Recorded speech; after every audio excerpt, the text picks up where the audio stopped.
Hey everybody, and welcome to a brand new episode and a brand new series because we are now talking about Aretha Franklin, the Queen of Soul, and her switch to Arista Records, just like Dionne Warwick for the past few weeks. I thought it was only natural to talk about the Queen of Soul and what was done by Clive Davis for Aretha's incredible career. Now, as some of you may know, Aretha worked for Columbia Records and then she switched to Atlantic, where she made all the huge hits, Respect and Chain of Fools and Think and You Make Me Feel Like a Natural Woman. All these hits that really planted her as the ultimate queen of soul. And she also made those incredible live albums as well as the gospel album that is a legendary album today. And then by 1979, when she had made her disco attempt, which was the album La Diva, which I adored, but it was not a big hit because commercially it was just not distributed well, and there were no commercials, no publicity for that album.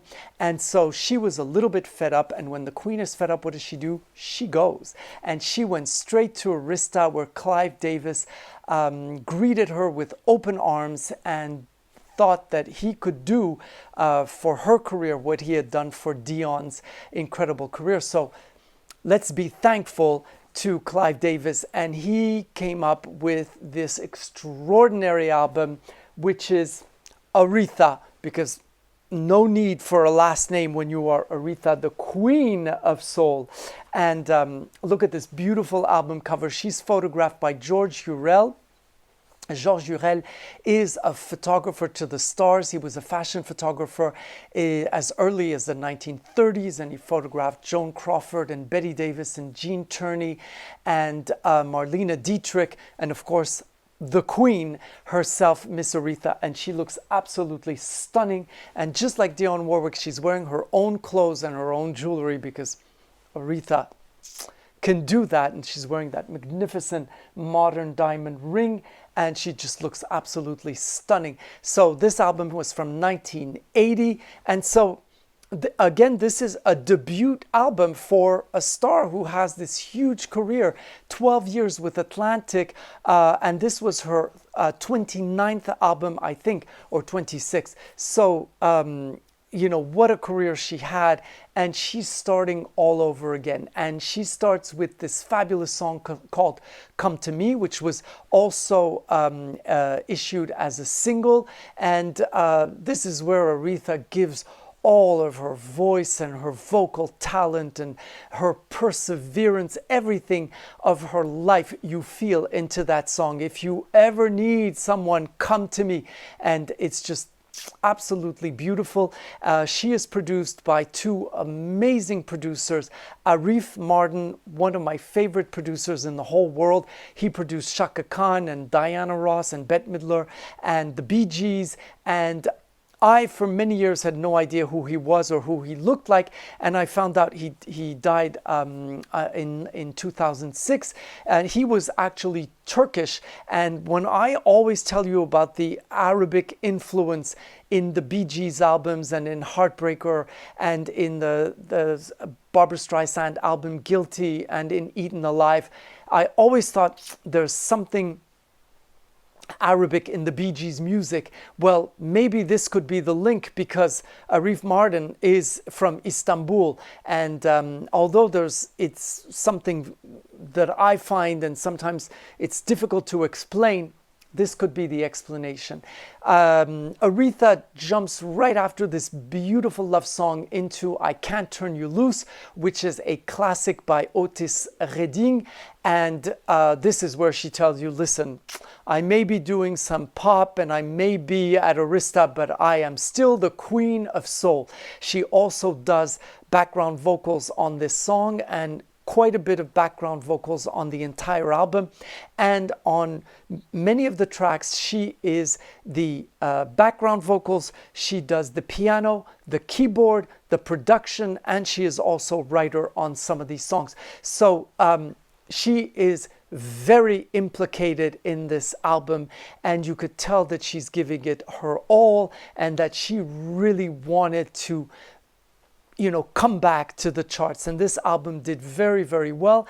It lasted 3 months on the charts. Some of the songs went to number 3, and the entire album was in the 20s on Billboard. So it was pretty good. United Together is another single that was to come out of this album, 3 singles in all.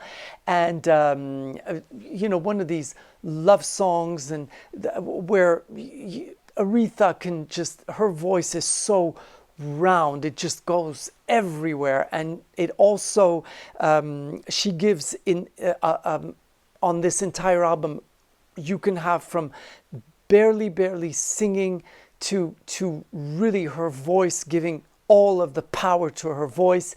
And she just shows you what Aretha is all about, and she is just absolutely sublime.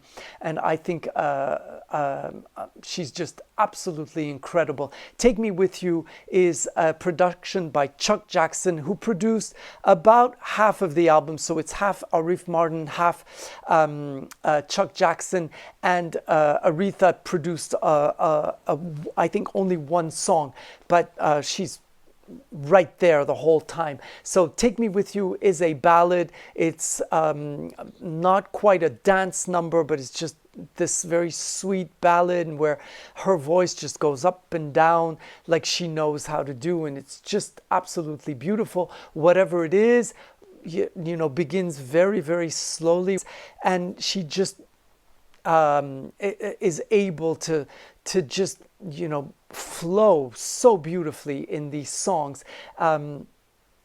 After that, she sings the classic What a Fool Believes by the Doobie Brothers, and the twist that she gives to that song, it just makes you forget that it was ever sung by anybody else. It's just absolutely beautiful. She you hear her voice in 3 different levels on that song, and so there's a couple of different tracks where you can hear her voice, and so sometimes they're put together as if it was a duet or a trio even, and it's just absolutely magnificent. Together Again, it is just one of these beautiful, beautiful love songs, and it's just written just for her. In the song, she says, "Can't you tell movies from a star?"